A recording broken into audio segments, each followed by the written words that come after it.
I study race and racism on a very regular basis, and it's a very strange area to study because it seems like everybody has an opinion about it, and no one actually knows what they're talking about. And actually, sometimes the people who have the strongest opinions actually know the least about what they're talking about.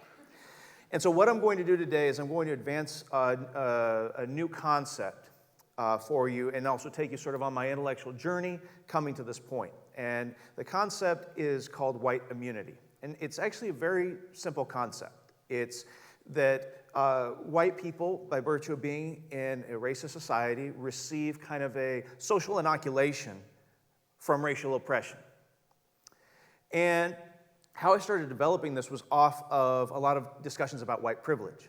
And kind of ironically, the first jumping off point into this came from the conservative commentator Bill O'Reilly. I watched the O'Reilly Factor on a fairly regular basis when it was on because I like having high blood pressure. And he had, whenever white privilege comes up, he loves railing against it. He said, when I was, working class, painting houses in Carvel, I didn't have white privilege. I'm going to have to exempt myself. Now, first of all, it's the epitome of white privilege to say you don't have white privilege like that, but that's a different issue altogether. But I started thinking about this. I said, well, what kind of a mental image does white privilege create in our heads?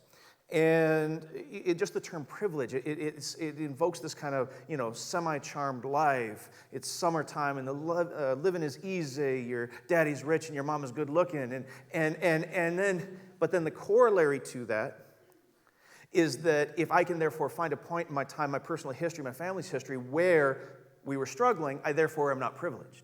So there's kind of a semantic issue. It was weird. I was kind of agreeing with the semantic issue he was taking, even though, Mr. O'Reilly really doesn't care about white privilege. But at the same time, just the framing of it, I didn't have white privilege. It removes race. It individualizes race.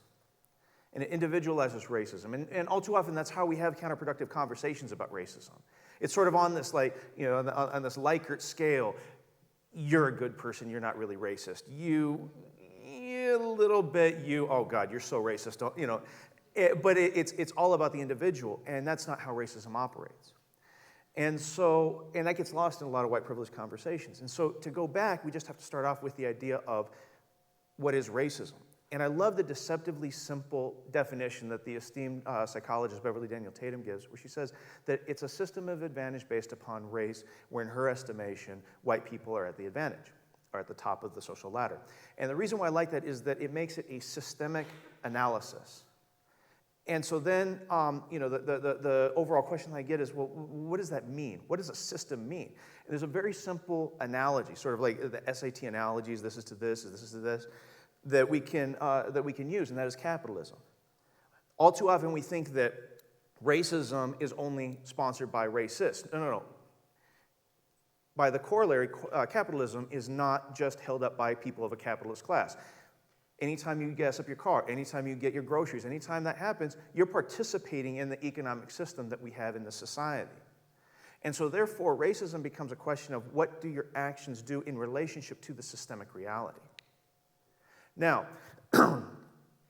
so having said that, in order to really understand white immunity, though, we kind of have to go into the formation of whiteness in this country. And this is going to sound kind of weird, but learning about whiteness in this country is a really, really, really fascinating issue because it's one of the social identities that it has a very unique way that it came about.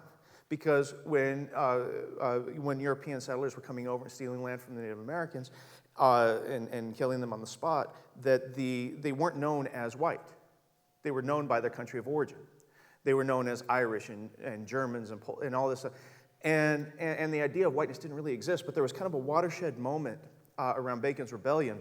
But I don't want to say that it was just episodic, like this just sort of materialized. This was, decades and hundreds of years of constant action, where the ruling elite in society started realizing we cannot keep poor whites out of the system anymore.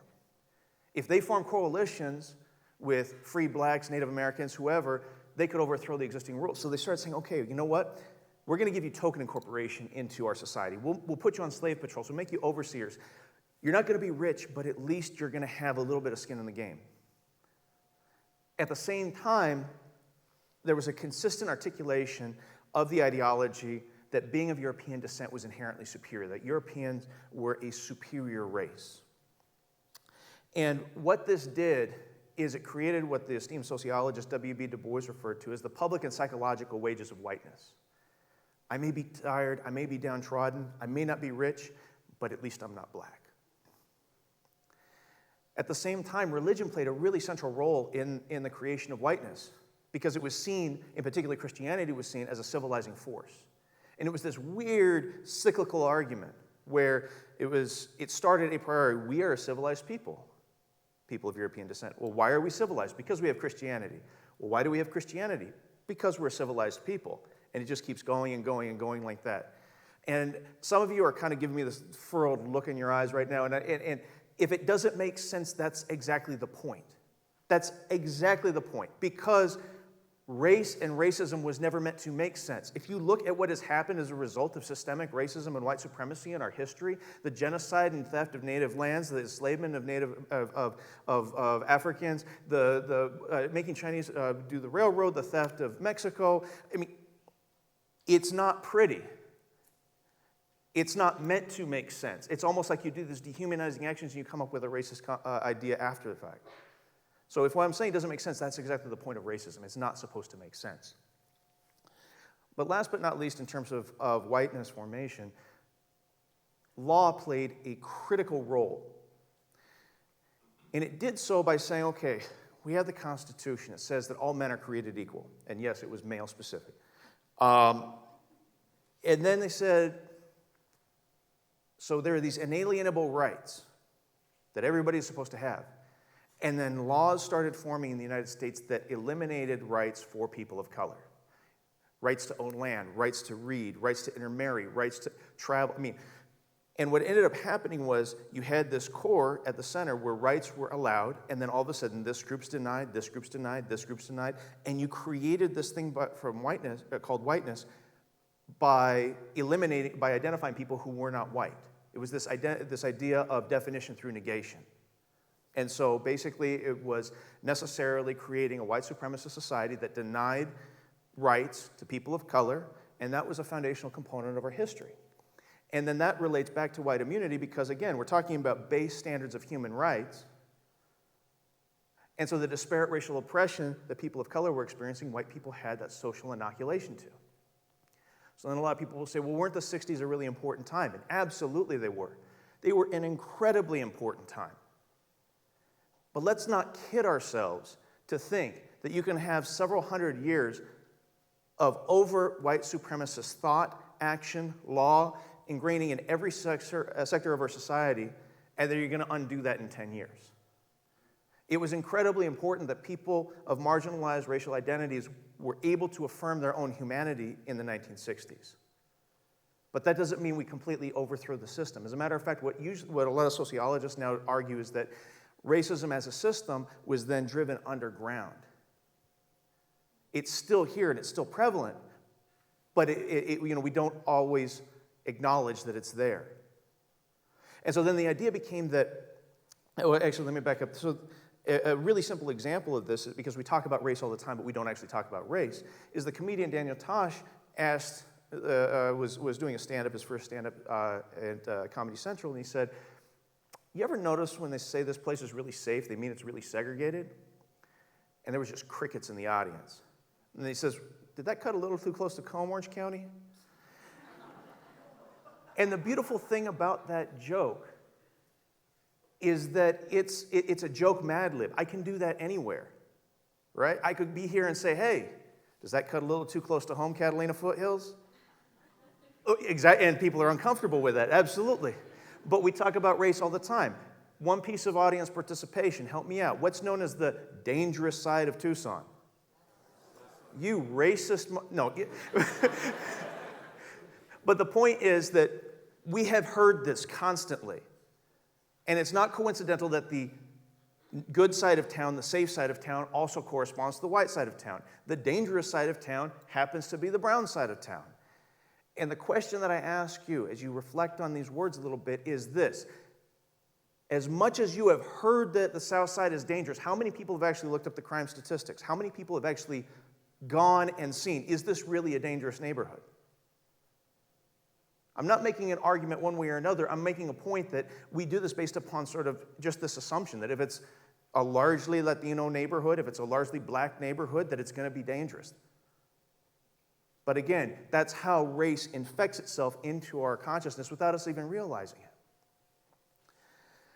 And so this happens all the time where, people will say things like, not to be a racist, but, not to be racially offensive, but, not to be racially insensitive, but, and almost without fail, after you say that, something racist is going to come out of your mouth. And so it's one of those things that racism is very, very much alive today, and there's a massive continuity with the racism of the past. It makes a lot of people feel uncomfortable having that linkage to the past because that also means that the name of the system that we're living under is white supremacy. And again, we've been taught to say that, that's only supported by white supremacists and those evil guys over in Charlottesville. That's not relevant here and now. And whenever I use that term on stage, especially when talking about contemporary society, I can feel there's like this tension, like people just kind of, they get a little bit nervous about it. And I ask you to sit with that tension a little bit and just understand that it is more difficult for people of color to survive and thrive in a white supremacist regime than it is for you to feel uncomfortable with the terminology. From a sociological perspective, it is accurate. And so that's what I'm asking you, is to look within yourself if you are feeling uncomfortable with that. Having said that, coming back to the issue of white immunity, part of the reason why I really offer it is that white privilege centers white people. People are constantly saying, how am I privileged? How am I privileged? And instead, white immunity actually says, how is my experience markedly different than people of color? It's asking you to say, what is going on that's outside of my experience? What have I been blinded to because of the social inoculation? So instead of centering white privilege, it makes you actually look holistically at society and how it is that we're treating the most marginalized. It requires us to have a sense of empathy, a sense of linked fate, to say that my success and my ability to thrive is predicated upon yours as well. And I use empathy in particular because I can't stand sympathy. Sympathy all too often is feeling sorry for somebody, looking down on somebody. I want to be co-collaborators. I want empathy. I want to see us for our mutual humanity. At the same time, white privilege has devolved into almost this, what do you do with it? And all too often it becomes, I will confess my white privilege. This is how I was privileged in this one situation. But all that is, it's just basically helping alleviate white guilt. It's saying, I have white guilt, I have confessed my white sins, and I am blessed and go with God. It's like, no, I am not your racial priest. I have no patience for guilt and I have no patience for sympathy. If you want to actually do something with it, then do something with it. But don't turn the emotions around to make it so that you recenter whiteness in the process. Ultimately, though, I go into the history of white supremacy and link it to our contemporary times in my offering of white immunity because it all too often is seen that you can, I can undo white privilege or I can give up my privilege. No. The only way that we get away from white immunity is to dismantle white supremacy. That the system creates the localized conditions that I experience. And if you want to get rid of those local conditions, you have to get rid of the system. And so when I see racial lectures on race and racism, I see them a lot. Heck, I give them a lot. They end in some sort of, now here's an interesting thought, take my 10-point racial plan, here's how you do anti-racism in 3 quick and easy steps. And I obviously would love for you to engage with this concept, develop this concept, figure out how to put this concept into practice. But ultimately, I want to be very clear about one thing, and that is whether we're talking about white privilege or white immunity, we're talking about racism 101. We're talking about the mathematical equivalent of addition when it comes to racial conversations. And collectively, we need to be at a calculus level. And so instead of sitting here and saying, the end, that's great, we're all gravy, I want you to feel a little unsettled by this. I want you to feel a little uneasy by this. And instead of saying, okay, as long as I take account of white immunity, everything's good, see white immunity as a jumping off point. And so instead of saying the end, my challenge to you is, here's to a beginning. Thank you.